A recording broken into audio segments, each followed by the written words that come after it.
دا زموږ په معاشره کې دا جاوید غامدي دی نو څونه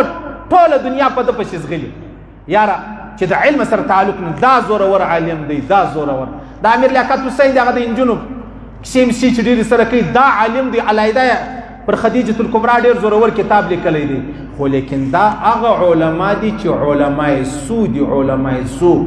دا هغه خلک دي چې دا سړی وویني د علم صحبت وسي علماء سو در معلوم دي معاذ بن جبل وای زه د نبی علیه السلام سره طواف کوم په طواف کې زور ته یا رسول الله پر دې مځکه باندې تر ټولو بدترین انسانان څوک بدترین انسانان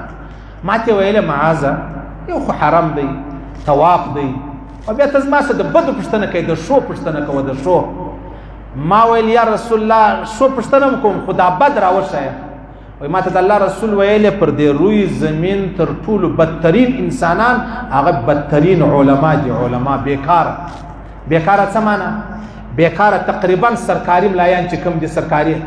ډېر زبردست علما سته خو سرکاري د ملایان دي چې تا ته د سود وایي ته به سود ورجایزه کوې چې تا ته د رشوت وایي رشوت ورجایزه کوې چې و تا ته د خپل امارت وایي ته به وایي چې د امیرالمؤمنین دی چې و تا ته د شرابو د وایي ته به راولایې د شرابو دپاره دا چیش دي دا علما سو دي پر روی زمین در دې بدترین علما نسته پر روی زمین جاوید غامدي چیش دي عزیزان فرحت حاشمي څوک ده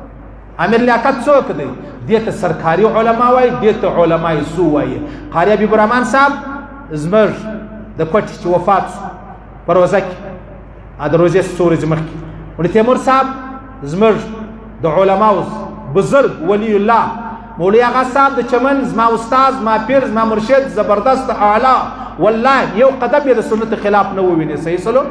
او بیا پسې راځه زموږ ازاروي صاحب راواخله بیا پسې راځه تر مفتي نعیمه پورې بیا درځه تر پالمپوري صاحب پورې دا علما الله ټول کړو دا ولې دا د قیامت په لوړو علماو په لوړو نشانیانو کې الله دا یشهد او دا خبره موږ ته راپېښه شوه او دا راپېښه شوله او دا ډېر لویه د تاوان خبره ده عزیزانو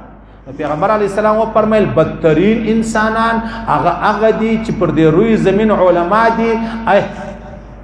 داسې زمانه هم راغلی ده چې علماو به دا فتوا ورکول پلاني باچا ته سجده جایزه ته سجده کولی شي داسې علما هم تېر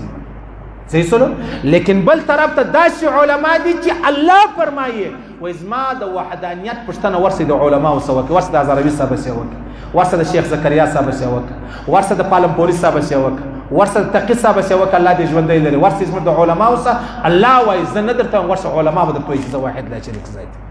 لیکن ها د دې څخه علاوه بیا علما راواخله علما سو هم شته د دین او د اسلام د اسلام لا غوټه دی ماته کړې ده و اسلام ته تر ټولو زیات نقصان هغه علماو جوړ کړی دی چې هغه څوک دی هغه علما سو دي هغه سرکاري دي هغه درباري دي هغه د روپۍ دپاره هغه د سونې او د چاندي دپاره